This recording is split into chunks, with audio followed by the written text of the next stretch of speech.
రోజుల క్రితము హుజూర్ నగర్ సంబంధించి ఒక కంప్లైంట్ ఏసీబీ ఆఫీస్ నల్గొండకు వచ్చి ఒక కంప్లైంట్ దరఖాస్తు ఇవ్వడం జరిగింది.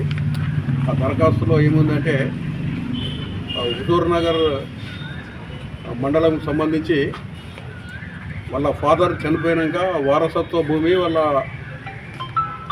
సంబంధించిన కొడుకులు కూతుళ్ళ పేరు మార్చడానికి తహసీల్దార్ ఆఫీసు హుజూర్ నగర్లో దరఖాస్తు ఆన్లైన్లో చేయడం జరిగింది. చేసిన తర్వాత ఆన్లైన్ చేసిన దరఖాస్తు ప్రాసెస్ చేసి కంప్లైంట్కు ఇవ్వడానికి భూభారతి ఆపరేటర్ విజేతారెడ్డి అతను ఫస్ట్ 20,000 లంచం డిమాండ్ చేశాడు.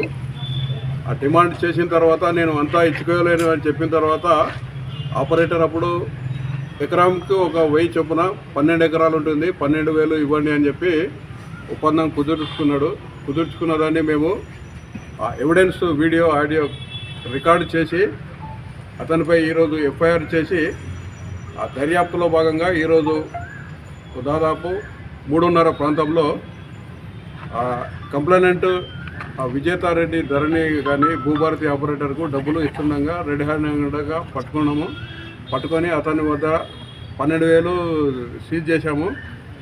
కెమికల్ టెస్ట్ కూడా కండక్ట్ చేశాము.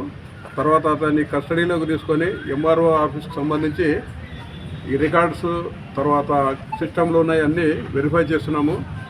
మా ఎంక్వైరీలో ఈ ఎంఆర్ఓ తహసీల్దార్ గారు ఈరోజు సెలవులో ఉన్నారు. వారి రోల్ కూడా మేము వెరిఫై చేయాల్సి వస్తుంది. యాక్చువల్గా కంప్లైనెంట్ తహసీల్దార్ దగ్గరికి పోవడానికి ఈ భూభారతి ఆపరేటరు అంటే ఆయనను కనిపించకుండా అన్నీ నేనే చేస్తానని చెప్పి 12,000 వసూలు చేసి ఈరోజు దొరికాడు. కాబట్టి అతన్ని కస్టడీలో తీసుకొని రేపు కోర్టులో ప్రొడ్యూస్ చేస్తాము. మీ ద్వారా పబ్లిక్ అందరికీ చెప్పేది ఏంటంటే ఎవరైనా ప్రభుత్వాధికారి వాళ్ళు చేయాల్సిన పనికి డబ్బులు లంచం అడిగితే ఏసీబీ టోల్ ఫ్రీ నెంబర్ ఉంటుంది 1064. I repeat 1064. కానీ తెలంగాణ ఏసీబీ ట్విట్టర్ ఉంటుంది, తెలంగాణ ఏసీబీ ఫేస్బుక్లో కానీ కంప్లైంట్ లాడ్ చేయొచ్చు. ఆ లాడ్ చేసిన కంప్లైంట్ వివరాలు గోప్యంగా ఉంచి దానిపైన ఎంక్వైరీ చేసి ఎవిడెన్స్ కలెక్ట్ చేసి వారిపైన యాక్షన్ తీసుకోవడం జరుగుతుంది. సార్ ధరణి ఆపరేటర్ కాకుండా అధికారులు ఉన్నారు సార్ దీంట్లో?